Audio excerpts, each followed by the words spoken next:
എല്ലാവർക്കും ജുറാസ് കൊമേഴ്സിൻ്റെ പുതിയൊരു വീഡിയോയിലേക്ക് സ്വാഗതം. ഈ വീഡിയോയിൽ നമ്മൾ ഡിസ്കസ് ചെയ്യുന്നത് ഫിനാൻഷ്യൽ മാനേജ്മെൻറ്റ് സബ്ജക്റ്റിലെ തേർഡ് മൊഡ്യൂളായ ക്യാപിറ്റൽ സ്ട്രക്ചർ ആൻഡ് ലിവറേജസിലെ important 2 mark 5 mark and 10 mark ക്വസ്റ്റ്യൻസും അതിൻ്റെ ആൻസേഴ്സുമാണ്.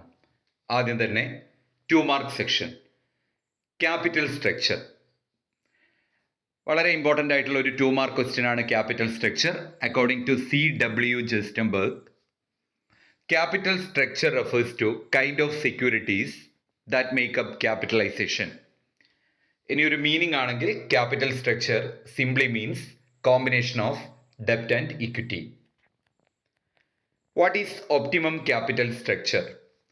ഒപ്റ്റിമം ക്യാപിറ്റൽ സ്ട്രക്ചർ എന്ന് പറഞ്ഞാൽ it is the best capital structure. It is a mix of ഡെപ്റ്റ് and equity that maximises value of the company and minimises cost of capital. അപ്പോൾ ഒരു കമ്പനിയുടെ ഏറ്റവും നല്ല ക്യാപിറ്റൽ സ്ട്രക്ചറിനെയാണ് നമ്മൾ ഒപ്റ്റിമം ക്യാപിറ്റൽ സ്ട്രക്ചർ എന്ന് പറയുക. അതുകൊണ്ട് തന്നെ ഒറ്റ ലൈനിൽ നമുക്ക് ഒപ്റ്റിമം ക്യാപിറ്റൽ സ്ട്രക്ചർ എന്താണെന്ന് ചോദിച്ചാൽ it is the best capital structure എന്ന് പറയാം. It is the best mix of ഡെപ്റ്റ് ആൻഡ് ഇക്വിറ്റി എന്ന് പറയാം. It maximise value of firm and minimise cost of capital. അതിനെയാണ് നമ്മൾ ഒപ്റ്റിമം ക്യാപിറ്റൽ സ്ട്രക്ചർ എന്ന് പറയുന്നത്. അടുത്തത്, what is finance structure? It refers to the way of companies' assets are financed. It represents all long-term and short-term source of finance. എനിക്ക് തോന്നുന്നു രണ്ടാമത്തെ sentence പഠിക്കുന്നതായിരിക്കും നിങ്ങൾക്ക് എളുപ്പം. വാട്ട് ഈസ് ഫിനാൻസ് സ്ട്രക്ചർ എന്ന് ചോദിച്ചാൽ finance structure means representation of all long term and short term source of finance. ഒരു കമ്പനിയുടെ long ടേമും ഷോർട്ട് ടേമുമായിട്ടുള്ള മൊത്തം ഫിനാൻസിനെയും റെപ്രസെൻ്റ് ചെയ്യുന്ന ഒരു കോൺസെപ്റ്റാണ് ഫിനാൻസ് സ്ട്രക്ചർ എന്ന് പറയുന്നത്.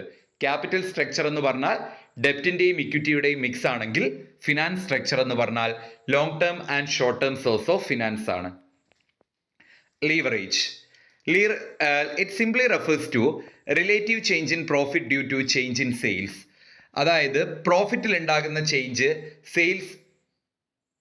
സെയിൽസിൽ ഉണ്ടാകുന്ന ചേഞ്ച് പ്രോഫിറ്റിനെ എങ്ങനെ റിലേറ്റ് ചെയ്യുന്നു എന്ന് പറയുന്ന ആ ഒരു കോൺസെപ്റ്റിനെയാണ് ലീവറേജ് എന്ന് പറയുന്നത്. അതിനെ ഗിയറിംഗ് എന്നും പറയുന്നുണ്ട്. അപ്പോൾ ലീവറേജ് എന്ന് പറഞ്ഞു കഴിഞ്ഞാൽ it simply refers to relative change in profit due to change in sales. സെയിൽസിൽ ഉണ്ടാകുന്ന ചേഞ്ചസ് പ്രോഫിറ്റിൽ ചേഞ്ചസ് വരുത്തുന്നതിനെയാണ് ലീവറേജ്. അടുത്തതാണ് financial leverage, operating leverage and composite അല്ലെങ്കിൽ കമ്പൈൻഡ് ലിവറേജ്. ഈ 3 ലിവറേജിൻ്റെ മീനിങ് എന്തായാലും പഠിച്ചു വെച്ചോ. 2 മാർക്ക് ഉറപ്പാണ്. 2010 മുതൽ 2023 വരെ 2 മാർക്കിന് ഇതിലേതെങ്കിലും ഒരു ലീവറേജിൻ്റെ മീനിങ് ചോദിച്ചിട്ടുണ്ട്. അതില്ലാത്തൊരു ക്വസ്റ്റ്യൻ പേപ്പർ ഇല്ല. നിങ്ങൾക്ക് ചെക്ക് ചെയ്യാൻ വേണമെങ്കിൽ. Financial leverage, operating leverage, combined leverage 2022 വരെയുള്ള മുഴുവൻ ക്വസ്റ്റ്യൻ പേപ്പറിലും ഇതിൽ നിന്ന് ഏതെങ്കിലും ഒരു ലീവറേജിൻ്റെ ടൈപ്പ് 2 മാർക്കിന് ചോദിച്ചിട്ടുണ്ട്. ഫിനാൻഷ്യൽ ലിവറേജ് എന്ന് പറഞ്ഞാൽ presence of fixed asset with equity capital is called financial leverage. It establishes the relationship between operating profit and return on equity. ഒരു 1 ലൈനിൽ പറയുകയാണെങ്കിൽ presence of fixed asset and equity ക്യാപിറ്റലിനെയാണ് financial leverage എന്ന് പറയുന്നത്. Presence of fixed കോസ്റ്റിന് മാത്രമായിട്ട് operating leverage എന്ന് പറയുന്നു. Combination of financial leverage and operating ലിവറേജിനെ നമ്മൾ കമ്പൈൻഡ് ലിവറേജ് എന്ന് പറയുന്നു. കമ്പൈൻഡ് ലിവറേജിൻ്റെ മറ്റൊരു പേരാണ് കോമ്പോസിറ്റ് ലിവറേജ്. അപ്പോൾ 3 ലിവറേജും ഷോർട്ടായിട്ട് നമ്മൾ എങ്ങനെ പഠിക്കുന്നു? ഞാനിനി പറയുന്ന സെൻറ്റൻസ് ശ്രദ്ധിച്ച് കേൾക്കുക. ഫിനാൻഷ്യൽ ലിവറേജ് എന്ന് ചോദിച്ചാൽ presence of fixed asset with equity capital എന്ന് എഴുതുക. ഓപ്പറേറ്റിംഗ് ലിവറേജ് ചോദിച്ചാൽ പ്രസൻസ് ഓഫ് ഫിക്സഡ് കോസ്റ്റ് എന്ന് എഴുതുക. കമ്പൈൻഡ് ലിവറേജ് എന്ന് ചോദിച്ചാൽ combination of operating leverage and financial leverage എന്ന് എഴുതുക. Then EPS. EPS എന്താണെന്ന് ചോദിച്ചാൽ ഏർണിങ്സ് പെർ ഷെയർ. അതാണ് അതിൻ്റെ full form. It is the monetary value of earnings per outstanding share of common stock for a company during a defined period of time. പഠിച്ചു വെക്കുക. Set equity. It means discounted shares issued by a company to its employees or directors. ഒരു company, set എന്ന് പറഞ്ഞാൽ എന്താണ്? വേർപ്പ് എന്നുള്ള അർത്ഥമാണ് അല്ലേ? അപ്പോൾ സെറ്റ് ഇക്വിറ്റി എന്ന് പറഞ്ഞു കഴിഞ്ഞാൽ ഒരു കമ്പനി അവിടെ അധ്വാനിച്ചിട്ടുള്ള വിയർപ്പൊഴുക്കിയിട്ടുള്ള കമ്പനിയുടെ എംപ്ലോയീസിനും ഡയറക്ടേഴ്സിനും അല്ലെ, കമ്പനിയുടെ വിയർപ്പൊഴുക്കിയിട്ടുള്ള എംപ്ലോയീസിനും ഡയറക്ടേഴ്സിനും ചെറിയൊരു ഡിസ്കൗണ്ടിന് ഷെയർ ഇഷ്യൂ ചെയ്യുകയാണെങ്കിൽ ആ ഒരു കോൺസെപ്റ്റിനെയാണ് നമ്മൾ സെറ്റ് ഇക്വിറ്റി അല്ലെങ്കിൽ സെറ്റ് ഇക്വിറ്റി ഷെയർസ് എന്ന് പറയുന്നത്. Sweat equity share means those equity share issued to the employees or directors at a discount എന്നും നമുക്ക് പറയാം. അടുത്തതാണ് financial engineering. It is a process of restructuring companies financial framework to improve efficiency, profitability and competitiveness. ഒരു കമ്പനിയുടെ എഫിഷ്യൻസിയും പ്രോഫിറ്റബിലിറ്റിയും കോമ്പറ്റീറ്റീവ്നെസ്സും improve ചെയ്യാൻ വേണ്ടിയിട്ട് ആ കമ്പനിയുടെ ഫിനാൻഷ്യൽ ഫ്രെയിംവർക്ക് അല്ലെങ്കിൽ ഫിനാൻഷ്യൽ സ്ട്രക്ചർ മൊത്തത്തിലായിട്ടൊന്ന് റീസ്ട്രക്ചർ ചെയ്യുന്നതിനെ, ആ ഒരു പ്രോസസ്സിനെയാണ് ഫിനാൻഷ്യൽ റീ എഞ്ചിനീയറിംഗ് എന്ന് പറയുന്നത്. ഒരു കമ്പനിയുടെ ഫിനാൻഷ്യൽ ഫ്രെയിംവർക്ക് റീസ്ട്രക്ചർ ചെയ്യുകയാണ്. എന്തിനു വേണ്ടിയിട്ടാണ്? ആ കമ്പനിയുടെ എഫിഷ്യൻസിയും പ്രോഫിറ്റബിലിറ്റിയും കോമ്പറ്റീറ്റീവ്നെസ്സും ഇംപ്രൂവ് ചെയ്യാൻ വേണ്ടിയിട്ട്. ആ ഒരു പ്രോസസ്സിനെയാണ് ഫിനാൻഷ്യൽ എഞ്ചിനീയറിംഗ് എന്ന് പറയുന്നത്. അടുത്തതാണ് equity share capital. Equity share capital are those share capital which is not preference share capital. It is also called ordinary share capital. അതായത് പ്രിഫറൻസ് ഷെയർ ക്യാപിറ്റൽ അല്ലാത്ത എല്ലാ ഷെയർ ക്യാപിറ്റലിനെയും നമുക്ക് എന്തു പറയാം? ഇക്വിറ്റി ഷെയർ ക്യാപിറ്റൽ എന്ന് പറയാം. Equity share capital ordinary share capital എന്നും കൂടെ അറിയപ്പെടുന്നുണ്ട്. Next, preference share capital. Preference share capital are those share capital which carries preferential right with respect to payment of dividend and repayment of capital. Dividend pay ചെയ്യുന്ന സമയത്തും capital repay ചെയ്യുന്ന സമയത്തും ഒരു മുൻഗണനാ അവകാശം ലഭിക്കുന്ന ഷെയറിനെയാണ് പ്രിഫറൻസ് ഷെയർ എന്ന് പറയുന്നത്. അടുത്തതാണ് ഡിബഞ്ചർ ക്യാപിറ്റൽ അല്ലെങ്കിൽ debenture. Debenture simply means borrowings. കടത്തിനെയാണ് നമ്മൾ ഡിബഞ്ചർ എന്ന് പറയുന്നത്. It is the acknowledgement of ഡെപ്റ്റ്.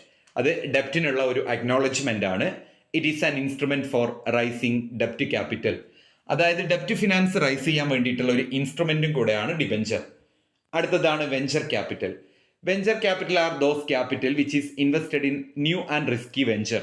പുതിയതും കുറച്ച് റിസ്ക് ഉള്ളതുമായിട്ടുള്ള ഒരു പുതിയൊരു സംരംഭത്തിലേക്ക് നമ്മൾ ഇൻവെസ്റ്റ് ചെയ്യുന്ന ആ ക്യാപിറ്റലിനെയാണ് വെഞ്ചർ ക്യാപിറ്റൽ എന്ന് പറയുന്നത്. അപ്പോൾ അതിൽ റിസ്കി ആൻഡ് ന്യൂ വെഞ്ചർ ഓർത്ത് വെക്കുക. Term loan. It is a long-term source of finance for meeting medium and long-term financial needs of the business. ഒരു ബിസിനസിന്റെ medium and long term financial needs meet ചെയ്യാൻ വേണ്ടിയിട്ടുള്ള ഒരു ലോങ് ടേം സോഴ്സിനെയാണ് നമ്മൾ term loan എന്ന് പറയുന്നത്. അടുത്തതാണ് lease finance. It is a long term source of finance. ഫിനാൻസിന്റെ ഒരു ലോങ് ടേം സോഴ്സ് ആണ് lease finance. It is the right to use an asset. ആ ഒരൊറ്റ വാക്ക് മതി മാർക്ക് കിട്ടാൻ. ലീസ് എന്ന് പറഞ്ഞാൽ ഒരു അസെറ്റ് യൂസ് ചെയ്യാനുള്ള റൈറ്റിനെയാണ് നമ്മൾ ലീസ് എന്ന് പറയുന്നത്. അല്ലാതെ അതിന്റെ ഓണർഷിപ്പ് അല്ല നമുക്ക് ലഭിക്കുക, അതിന്റെ ആ ഒരു റൈറ്റ് ടു യൂസ് ആണ് ലഭിക്കുക. ഇപ്പൊ ലീസ് ഫിനാൻസ് എന്ന് പറഞ്ഞാൽ it is the long term source of finance. ഫിനാൻസിന്റെ ലോങ് ടേം സോഴ്സ് ആണ്. It is the right to use an asset. ഒരു അസെറ്റ് യൂസ് ചെയ്യാനുള്ള റൈറ്റിനെയാണ് നമ്മൾ ലീസ് എന്ന് പറയുന്നത്. There are two parties in a lease contract. ഒരു ലീസ് കോൺട്രാക്റ്റിൽ രണ്ട് പാർട്ടീസ് ആണ് ഉണ്ടാവുക, ലെസ്സറും ലെസ്സിയും. Then what is retained earnings? It is a long term source of finance. ഫിനാൻസിന്റെ ലോങ് ടേം സോഴ്സിനെയാണ് റീറ്റെയിൻഡ് ഏർണിംഗ്സ് എന്ന് പറയുന്നത്. The amount retained in the business is called retained earnings. അതായത് ബിസിനസ്സിലെ റീറ്റെയിൻഡ് എമൗണ്ടിനെയാണ് നമ്മൾ റീറ്റെയിൻഡ് ഏർണിംഗ്സ് എന്ന് പറയുന്നത്. ദെൻ ട്രേഡിംഗ് ഓൺ ഇക്വിറ്റി, ഒരുപാട് വർഷം റിപ്പീറ്റഡ് ക്വസ്റ്റ്യൻ ആണ്. It is a financial strategy a company use ഡെപ്റ്റ് ഫിനാൻസ് ടു ഇറ്റ്സ് ഓപ്പറേഷൻ. ഒരു കമ്പനി ആ കമ്പനിയുടെ ഓപ്പറേഷന് വേണ്ടിയിട്ട് അല്ലെങ്കിൽ ആ ഒരു കമ്പനിയുടെ നടത്തിപ്പിന് വേണ്ടിയിട്ട് കടം വാങ്ങിയിട്ട് ഫണ്ട് യൂസ് ചെയ്യുന്ന ആ ഒരു സ്ട്രാറ്റജിനെയാണ് ട്രേഡിംഗ് ഓൺ ഇക്വിറ്റി എന്ന് പറയുന്നത്. അതായത് ഡെപ്റ്റ് ഫിനാൻസ് യൂസ് ചെയ്തുകൊണ്ട് കമ്പനി അവരുടെ ഓപ്പറേഷൻ നടത്തുകയാണെങ്കിൽ അത്തരത്തിലുള്ള ഒരു ഫിനാൻഷ്യൽ ആക്ടിനെ അല്ലെങ്കിൽ ഫിനാൻഷ്യൽ സ്ട്രാറ്റജിനെയാണ് ട്രേഡിംഗ് ഓൺ ഇക്വിറ്റി എന്ന് പറയുന്നത്. It is a financial strategy a company use ഡെപ്റ്റ് finance to its operation. Next, right issue. Right issue means issue of shares to existing share holders at a discount. അതായത് നിലവിലുള്ള share ഹോൾഡേഴ്സിന് company ചെറിയൊരു ഡിസ്കൗണ്ടിന് share issue ചെയ്ത് കൊടുക്കുകയാണെങ്കിൽ അതിനെയാണ് right issue എന്ന് പറയുന്നത്. Then stock split. It is a process of increasing number of shares by reducing face value of share. ഷെയറിന്റെ face value കുറച്ചുകൊണ്ട് നമ്പർ ഓഫ് ഷെയർസ് ഇൻക്രീസ് ചെയ്യുന്ന ആ ഒരു സ്ട്രാറ്റജിനെ അല്ലെങ്കിൽ ആ ഒരു ഫിനാൻഷ്യൽ ആക്ടിനെ, ആ ഒരു പ്രോസസ്സിനെയാണ് സ്റ്റോക്ക് സ്പ്ലിറ്റ് എന്ന് പറയുന്നത്. Then under capitalization. Under capitalization is a situation where company has lakhs of fund for its operation. ഒരു കമ്പനിക്ക് ആ കമ്പനിയുടെ ഓപ്പറേഷൻ ആവശ്യമായിട്ടുള്ള പൈസ ഇല്ലാതെ വരുന്ന അല്ലെങ്കിൽ ഒരു കമ്പനിക്ക് ആ കമ്പനിയുടെ ആവശ്യത്തിനുള്ള ഫണ്ട് ഇല്ലാതെ വരുന്ന ആ ഒരു അവസ്ഥയാണ് അണ്ടർ ക്യാപിറ്റൽ എന്ന് പറയുന്നത്. Over capitalization means company has excess fund for its operation. ഒരു കമ്പനിക്ക് ആ കമ്പനിയുടെ ഓപ്പറേഷന് കൂടുതൽ എക്സസ് ആയിട്ട് ഫണ്ട് ഉണ്ടെങ്കിൽ അതിനെയാണ് ഓവർ ക്യാപിറ്റലൈസേഷൻ എന്ന് പറയുന്നത്. അണ്ടർ ക്യാപിറ്റലൈസേഷൻ എന്ന് പറഞ്ഞാൽ ലാക്ക് ഓഫ് ഫണ്ടാണ്. ഓവർ ക്യാപിറ്റലൈസേഷൻ എന്ന് പറഞ്ഞാൽ എക്സസ് ഫണ്ടാണ്. നമുക്ക് ക്യാപിറ്റൽ സ്ട്രക്ചർ മൊഡ്യൂളിലെ 5 മാർക്ക് ക്വസ്റ്റ്യൻ നോക്കാം. What are the differences between capital structure and finance structure? Capital സ്ട്രക്ചറും ഫിനാൻസ് സ്ട്രക്ചറും തമ്മിലുള്ള ഡിഫറൻസ്. ക്യാപിറ്റൽ സ്ട്രക്ചർ നാരോ സ്കോപ്പാണ്, എന്നാൽ ഫിനാൻസ് സ്ട്രക്ചറിന് ബ്രോഡർ സ്കോപ്പാണ്. ക്യാപിറ്റൽ സ്ട്രക്ചർ ലോങ് ടേം ഫണ്ടാണ് ഡീൽ ചെയ്യുന്നത്. ഫിനാൻസ് സ്ട്രക്ചർ ലോങ് ടേമും ഷോർട്ട് ടേം ഫണ്ടും ഡീൽ ചെയ്യുന്നുണ്ട്. ക്യാപിറ്റൽ സ്ട്രക്ചർ കൺസേൺ ചെയ്യുന്നത് ലോങ് ടേം ഫണ്ടിനെയാണ്. Finance structure long term and short term fund concern ചെയ്യുന്നുണ്ട്. Capital structure long term liability, എന്നാൽ ഫിനാൻസ് സ്ട്രക്ചർ ടോട്ടൽ ലാബിലിറ്റിയാണ് കൺസിഡർ ചെയ്യുന്നത്. ക്യാപിറ്റൽ സ്ട്രക്ചർ ക്യാപിറ്റലും ഡെപ്റ്റുമാണ്. ഫിനാൻസ് സ്ട്രക്ചർ എന്ന് പറഞ്ഞാൽ പ്രോപ്പർട്ടി ആൻഡ് അസറ്റ്സ് ആണ്. ഇതാണ് ഫിനാൻസ് സ്ട്രക്ചറും ക്യാപിറ്റൽ സ്ട്രക്ചറും തമ്മിലുള്ള ഡിഫറൻസ്. അപ്പോൾ ഇത് 2 മാർക്കിനാണ് അധികം ചോദിക്കാറ്, എന്നാലും ഞാൻ 5 മാർക്കിൻ്റെ സെക്ഷനിൽ ഇട്ടതാണ്. ക്യാപിറ്റൽ സ്ട്രക്ചറും ഫിനാൻസ് സ്ട്രക്ചറും തമ്മിലുള്ള ഡിഫറൻസ് ഒന്നുകൂടെ പറഞ്ഞു തരാം. ഫിനാൻസ് സ്ട്രക്ചറിന് ബ്രോഡർ സ്കോപ്പാണ്, എന്നാൽ ക്യാപിറ്റൽ സ്ട്രക്ചറിന് നാരോ സ്കോപ്പാണ്. Finance structure concern with long term and short term fund, എന്നാൽ capital structure concern with long term fund only. Finance structure deals with total funds of the firm. Capital structure deals with the long-term funds of the firm. Then finance structure is the total liability of the firm. Capital structure is long-term liability of the firm. Financial structure represent property and assets. Capital structure represent capital and debt. അടുത്തത് one of the very important question. What are the differences between financial leverage and operating leverage? ഇപ്പോൾ financial ലിവറേജിൻ്റെ operating ലിവറേജിൻ്റെ ഒക്കെ meaning ഒക്കെ ചോദിക്കുമ്പോൾ ഇതിലുള്ള points ഒക്കെ വെച്ച് നിങ്ങൾക്ക് വലിയൊരു 4-5 സെൻറ്റൻസ് എഴുതാൻ പറ്റും. അതുകൊണ്ട് എല്ലാവരും ഇത് പഠിച്ചു വെച്ചോ. ഫിനാൻഷ്യൽ ലിവറേജ് എന്ന് പറഞ്ഞാൽ it establish the relationship between operating profit and return on equity. Return on ഇക്വിറ്റിയും ഓപ്പറേറ്റിംഗ് പ്രോഫിറ്റും തമ്മിലുള്ള റിലേഷൻഷിപ്പ് എസ്റ്റാബ്ലിഷ് ചെയ്യുന്നതാണ് financial leverage. Operating leverage establishes the relationship between operating profit and sales. അപ്പോൾ ഫിനാൻഷ്യൽ ലിവറേജ് എന്താണ് establish ചെയ്യുന്നത്? Operating പ്രോഫിറ്റും return on ഇക്വിറ്റിയും. Operating ലിവറേജോ ഓപ്പറേറ്റിംഗ് പ്രോഫിറ്റും സെയിൽസും. ഫിനാൻഷ്യൽ ലിവറേജ് ലിവറേജിൻ്റെ സെക്കൻഡ് സ്റ്റേജ് ആണ്. ഓപ്പറേറ്റിംഗ് ലിവറേജ് ലിവറേജിൻ്റെ ഫസ്റ്റ് സ്റ്റേജ് ആണ്. ഫിനാൻഷ്യൽ ലിവറേജ് ഫിനാൻഷ്യൽ റിസ്ക് ആണ് ഡീൽ ചെയ്യുന്നത്. ഓപ്പറേറ്റിംഗ് ലിവറേജ് ബിസിനസ് റിസ്ക് ആണ് ഡീൽ ചെയ്യുന്നത്. ഫിനാൻഷ്യൽ ലിവറേജ് ഫിനാൻസിങ് ഡിസിഷനുമായിട്ട് ബന്ധപ്പെട്ടാണ്. ഓപ്പറേറ്റിംഗ് ലിവറേജ് ഇൻവെസ്റ്റ്മെൻറ്റ് ഡിസിഷനുമായിട്ട് ബന്ധപ്പെട്ടതാണ്. ഫിനാൻഷ്യൽ ലിവറേജ് ഒരു ബാലൻസ് ഷീറ്റിൻ്റെ ലാബിലിറ്റി സൈഡുമായിട്ട് ബന്ധപ്പെട്ടതാണ്. ഓപ്പറേറ്റിംഗ് ലിവറേജ് ബാലൻസ് ഷീറ്റിൻ്റെ അസറ്റ് സൈഡുമായിട്ട് ബന്ധപ്പെട്ടതാണ്. ഫിനാൻഷ്യൽ ലിവറേജ് ഏണിങ്സ് ആഫ്റ്റർ ടാക്സിനെയാണ് EATനെയാണ് അഫക്റ്റ് ചെയ്യുന്നത്. Operating leverage earning before interest and ടാക്സിനെയാണ് അഫക്റ്റ് ചെയ്യുന്നത്. ഫിനാൻഷ്യൽ ലിവറേജ് ഓപ്പറേറ്റിംഗ് പ്രോഫിറ്റിനെയാണ് ഡിപ്പെൻഡ് ചെയ്യുന്നത്. Operating leverage fixed and variable കോസ്റ്റിനെയാണ് ഡിപ്പെൻഡ് ചെയ്യുന്നത്. നിങ്ങൾക്ക് എളുപ്പത്തിൽ പഠിച്ചു വെക്കാൻ പറ്റിയ 5 പോയിന്റ് പഠിച്ചു വെക്കുക. The next question, what are the importance and limitations of financial leverage? ഇപ്പോൾ ഫിനാൻഷ്യൽ ലിവറേജ് എന്താണെന്ന് നമ്മൾ ആദ്യം എഴുതണം.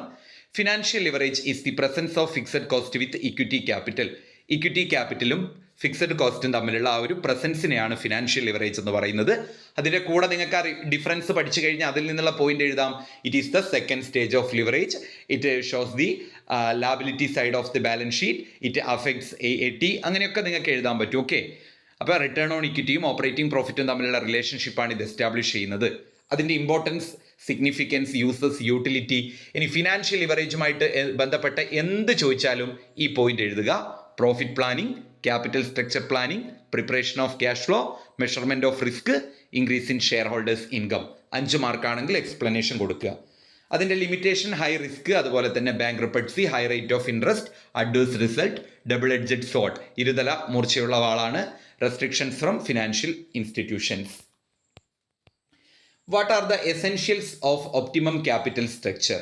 ഒപ്റ്റിമം ക്യാപിറ്റൽ സ്ട്രക്ചറിൻ്റെ ഇമ്പോർട്ടൻസ് അല്ലെങ്കിൽ എസെൻഷ്യൽസ് അല്ലെങ്കിൽ അതിൻ്റെ റിക്വസൈറ്റ്സ് എന്താണ് എന്നുള്ളതാണ്. ഇപ്പോൾ ഒപ്റ്റിമം ക്യാപിറ്റൽ സ്ട്രക്ചർ എന്താണെന്ന് നമ്മൾ പഠിച്ചിട്ടുണ്ട്. It is the best capital structure. അതുപോലെ തന്നെ it is the best mix of ഡെപ്റ്റ് ആൻഡ് ഇക്വിറ്റി. അത് കമ്പനിയുടെ വാല്യൂ മാക്സിമൈസ് ചെയ്യുകയും കോസ്റ്റ് ഓഫ് ഇക്വിറ്റി അല്ലെങ്കിൽ കോസ്റ്റ് ഓഫ് ക്യാപിറ്റൽ മിനിമൈസ് ചെയ്യുകയും ചെയ്യുന്നു. അതിൻ്റെ എസെൻഷ്യൽസ് ആണ് ലിക്വിഡിറ്റി, സിംപ്ലിസിറ്റി, സേഫ്റ്റി, ഫ്ലെക്സിബിലിറ്റി. ആ 4 നിങ്ങൾക്ക് എവിടെ വേണമെങ്കിലും എഴുതാം. Maximum return, maximum control, balance, economy, balanced leverage. അടുത്ത ക്വസ്റ്റ്യൻ ആണ്, explain various source of long term financing. ഒരു കമ്പനിയുടെ ലോങ് ടേം ഫിനാൻസിന്റെ സോഴ്സ് ഏതൊക്കെയാണ്?